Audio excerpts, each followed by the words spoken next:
What scientific fact scares the absolute crap out of you? Story 1.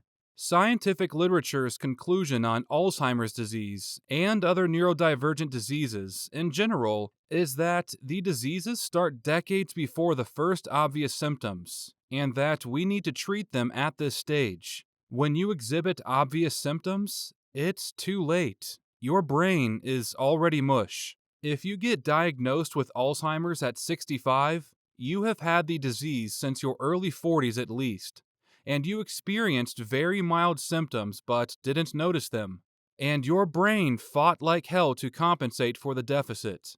When you get diagnosed, your brain is already very severely damaged and will never recover from the deficit. Story 2. The fact that your body can have advancing cancer and you wouldn't know it. Father-in-law's brother was walking through his kitchen, and he fainted and hit his head on the counter. He was rushed to the hospital and they ran tests. It turns out he had stage 4 pancreatic cancer, and his body was already in the endgame. He passed away within 2 months of diagnosis. That terrifies me, and it can happen to anyone.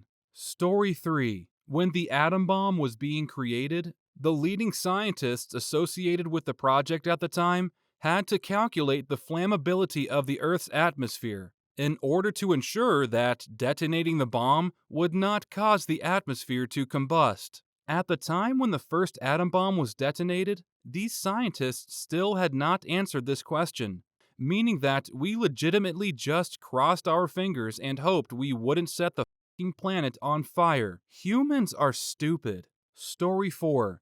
You can get non-buoyant water.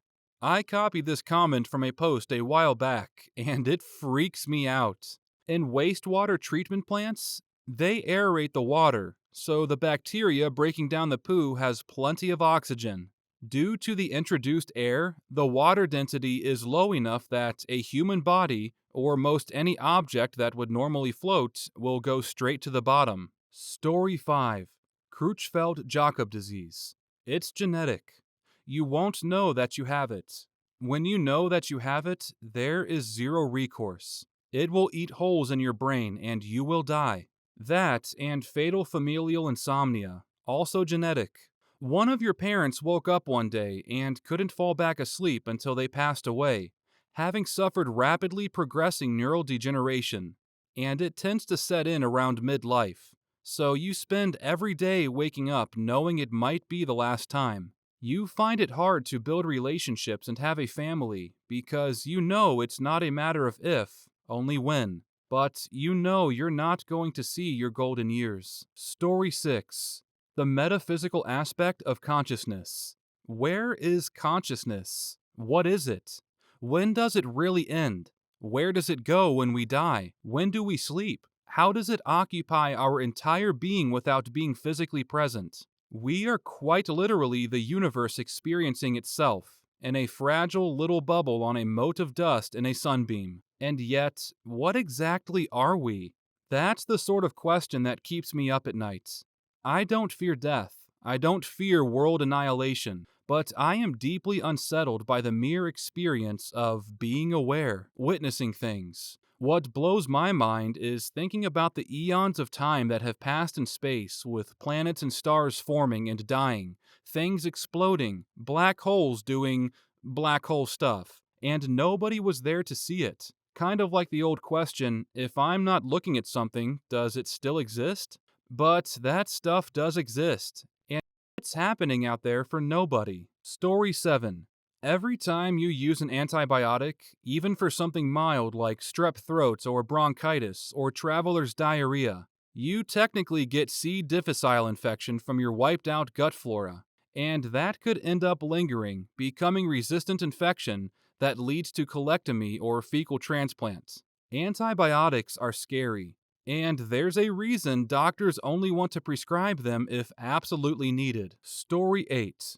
Less scary, more mind-numbingly depressing, is the dark era of the universe. When all the star fuel is gone, and it will be, and all the white dwarfs have gone cold and dark, and they will, and all the black holes have evaporated away into elementary particles, and they will, The universe will be a cold, dark place forever. Story 9. Maybe not too scientific per se, but the fact that I could get hit by a car walking home from work and wake up in the hospital. Go on with my life, meet the love of my life, and get married. Have kids and watch them grow into their teens, and we all have a good life. Then one day, I woke up in the hospital and found out I was in a coma, and none of that was real. Story 10. The Pacific Northwest has a 600-mile-long subduction zone that is approximately 70 years overdue for a 8.8 to 9.2 magnitude earthquake. And nothing on that coast is built to withstand that. There has never been a strong earthquake on that coastline since European contact, because the last major earthquake happened in 1700. Unlike Japan, which had a comparable earthquake in 2011, the PNW isn't ready for it, and things aren't built to withstand what's coming. Someday soon, Seattle, Vancouver, Portland, and Victoria are all going to lurch 6 feet inland, shake violently for 5 to 7 minutes, and then get hit with a 100-foot tall tsunami. It is projected to kill tens of thousands, displace millions, and wipe out trillions of dollars of wealth. The second largest humanitarian disaster in North American history, second only to Haiti. And it seems like people are just pretending this doesn't exist. Story 11. That viruses cannot classify as a living organism and yet behave as if they are fully aware of their surroundings and evolve to suit it. They behave like they have a brain, but are merely nucleic acids. Fascinated me since my first virology class. In my creative writing class, I actually wrote a short story from a virus's point of view, getting into the body and replicating. It was a ton of fun to write, and taught some kids some microbiology. Story 12. Reality is surreal AF. We live in an environment where supercharged bolts of plasma spontaneously appear in the sky and can fry you to a crisp and explode you in a millisecond, then disappear without a trace. Clouds can leave the sky and touch the ground at 200 plus miles per hour and pull you hundreds of feet in the air, or flatten your town. Again, gone without a trace. There is a microverse that exists within our environment that holds microscopic murderers, constantly attacking your body for any points of weakness, all while you go unaware of the silent threats. Consciousness is the greatest mystery of all. My personal perception creates my reality. There is no way to prove any of it is real, because no one could ever experience your version of reality. Life could be one big hallucination. Even our 5 senses are only able to interpret pieces of our environment to create a version of perspective and experience. The thought of any of these scares the shit out of me. Story 13. The potential for false vacuum decay. It's possible that the vacuum state of our universe isn't really in its lowest state, but is instead in a false low. If something were to cause the vacuum to decay to its true minimum somewhere in the universe, this would spread at the speed of light, and when it reached us, we would simply cease to exist. No warning, no feeling, just gone. Scary conceptually, but not really a threat. At a universal scale, the speed of light is heartbreakingly slow, and most of the observable universe is expanding away from us faster than light. So, unless this happened right on top of us, the wavefront would also be moving away from us faster than it's expanding. Story 14. If Einstein is right, all moments in time, past, present, and future, are equally valid, and it's only a limitation of consciousness that we're limited to experiencing only the present. It also means that everything that has ever happened or will happen are all mapped out in some kind of temporal landscape. Story 15. Dark Forest Theory. And there's a big empty spot in our universe. I suspect world eaters. To be honest, I personally think the strongest solution to the Fermi paradox is just that we're pretty early in the window for the viability of intelligent life. Like, there's probably a few other intelligent species in the universe, but they probably aren't much further along than we are, And even if they are probably so far away that interacting with them in any way is unlikely, to the point of being implausible. Most of the intelligent species of the lifespan of our universe have yet to evolve. Probably. Story 16. The Carrington Event. A massive solar flare that hit the Earth in 1859. It took out all communications and damaged almost every electrically run piece of equipment. It almost happened again in 2012, but it missed the Earth by about 5 days. Scientists estimate that if one hits us again, it would cost the United States about $3 trillion to get everything back to normal. Story 17. The fact that scientists are telling all of us, screaming really, to make changes or it's going to get worse, and we just don't. Former professional scientist here, but not remotely a climate-related scientist, other than working with people on some of the modeling code. But I know and am related to plenty of more topical scientists.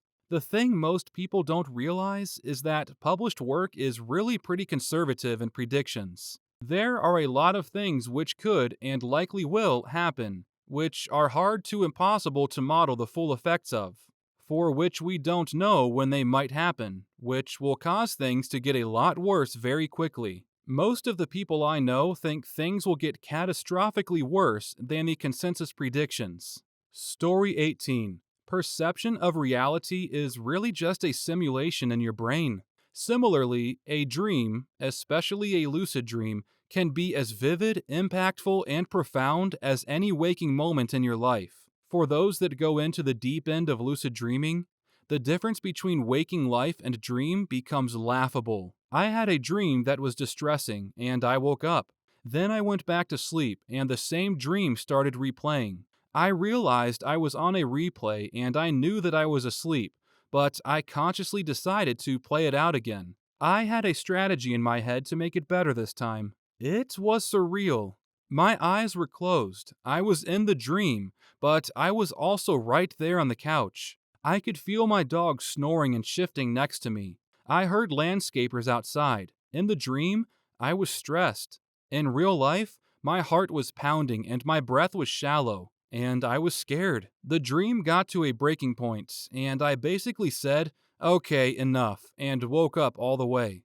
This was at the starting end of the most severe couple years of insomnia I've ever had. I'd had a couple lucid dreams before, but that one, I can play the memory back like watching a video. Story 19. The Uncanny Valley. Even when it's extremely well done, humans have a trait that allows them to tell when an image or video of a person in front of them is not real, even with the most well-done pictures and videos. More prominently noticed now due to CGI and digital art, but according to studies, this triggers a mild fight or flight response to us. This implies that at some point in our evolutionary history, we evolved a trait to warn us if something looked human but wasn't. I've read some theories that this was due to other races like the Neanderthals. But considering we now know that early Homo sapiens actively crossbred with Neanderthals, that seems unlikely. Story 20. So far, we have discovered many exoplanets possibly capable of life. However, the outlier seems to be us.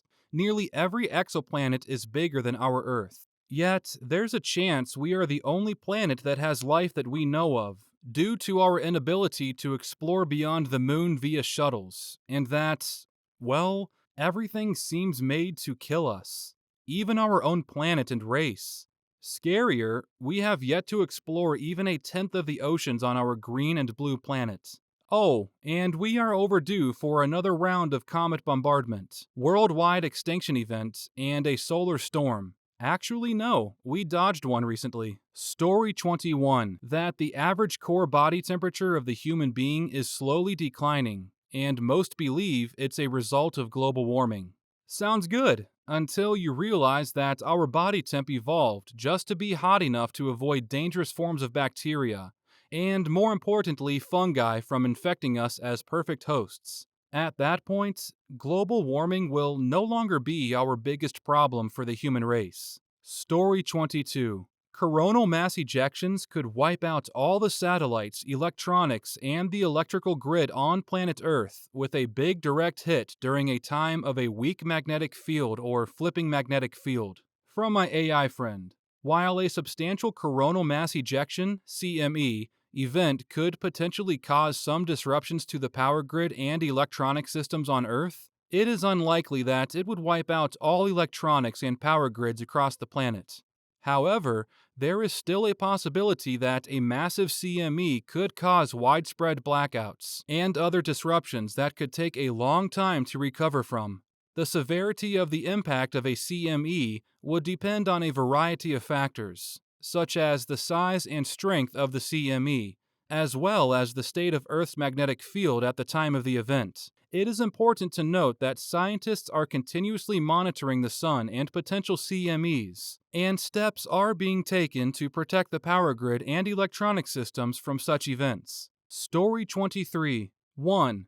At any point, which can be very, very close to use due to the general majority's mistreatment of waste medicines and antibiotics, fungi and bacteria might become resistant to the effects of antibiotics. And you know what? As of now, we don't have any way of dealing with them, other than the sad antibiotics or any methods that won't harm living cells, which happen to be what we're made of, long-term or short-term. In other words, the most known and used non-antibiotic ways of dealing with fungi and bacteria are the ones that would harm us too. So yeah, even if the Last of Us fungus doesn't come around, a pandemic from a fungus or bacteria has a higher chance of being an apocalyptic event than one from a virus like COVID. 2. Autoimmune syndrome. Literally biological coup. Your own defenders are attacking you, and they still don't know exactly why it happens. It just happens. You might sleep totally healthy, and the next morning you start showing symptoms of type 1 diabetes. 3. At any point, a supernova millions of light years away from us might eject a beam of gamma rays with impossibly high energy at us. And since those rays travel at the speed of light, by the time we realize what's coming, we'd be fried into atoms within a microsecond or so. Story 24. Aging. The fact that our body just naturally deteriorates, becoming weaker and weaker and more prone to illness and injury. I'm approaching 40, and for the first time in my life, despite a lot of fitness hobbies, I'm starting to feel it. Longer workout and injury recovery, odd aches and pains, gray hair, interrupted sleep, colds and flus kicking my ass now. It's so strange seeing a progressively older version of myself. I'm not scared of death, but aging becomes even more unsettling as time goes on. It's the proverbial elephant in my mind. Story 25. The Scale of the Universe. In a comic book from a couple of decades ago, a fellow who got the superpowers that allowed him to soar into space had fun zipping around at incredible speeds, until he got lost. You don't have to go far in astronomical terms before the Earth is a very small pale dot, and then you are drifting in the vast, endless void. You zoom around, you can see the sun clearly, hoping that you get close enough to the Earth to pick it out among all the dots you can see all around you. Which way was up? In what direction did you start? Story 26. Gamma ray bursts. A little while ago, one occurred 2.4 billion light-years away. It's referred to as the BOAT, brightest of all time, and it was 2.4 billion light-years away, yet still disrupted the ionosphere.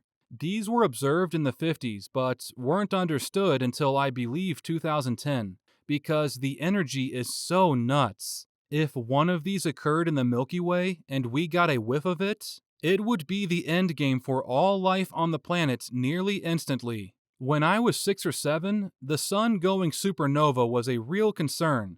As an adult, this seems a more pressing danger. Story 27. Either exists and isn't capable of reaching our planet, and we aren't capable of reaching theirs, exists and has reached our planet but is being hidden from the public as a whole for unknown reasons, exists and has reached our planet but doesn't wish to make contact with us for fairly obvious reasons, or doesn't exist at all and we are alone, destroying the only planet that has life such as ours. Also, a possibility exists and is planning an invasion, or worse, already successfully invaded the planet and is currently enslaving us. Sea lizard people. Story 28. Mango worms, larvae of mango flies. They lay their eggs on the ground, but if you happen to have skin contact with them, you become their nest. Eggs will stick to your skin, hatch, and the worms will crawl into your skin pores where they just lay there and grow.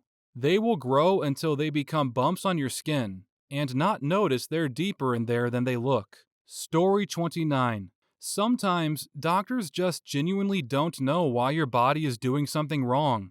You can go to the most expert specialist in your country, and they can run every test available and still come up with nothing. Happened to me when I went blind in one eye. We figured out what was causing the blindness, optic neuritis, but not what was causing that. Eliminated all the usual suspects.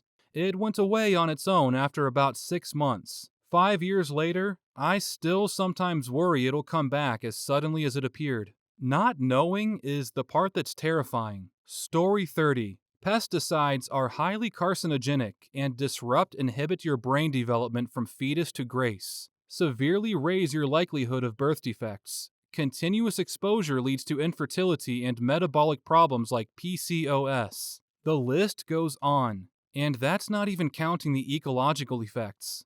That is literal poison, and regulatory agencies don't even test its effects. The FDA is only required to test a singular, self-identified active ingredient out of generally 23 to 33 biologically active compounds in the spray on juvenile male rats, and for only 6 months. Basically, if it doesn't have immediate effects on men, they don't care, since most of these chemicals look like pseudoestrogen to the body. Well, it's no wonder there are widespread infertility problems. It's an environmental contaminant, so even if you avoid eating it, it's in your drinking water. Unless you have expensive reverse osmosis filters for your home, it's not out of there in levels that would be considered safe by toxicology experts. I live in Central California, and we are the breadbasket of the world in terms of produce. One time I was taking a sociology class from a woman who was married to a doctor. He said he saw a higher rate of birth defects here than anywhere else in the country, by far.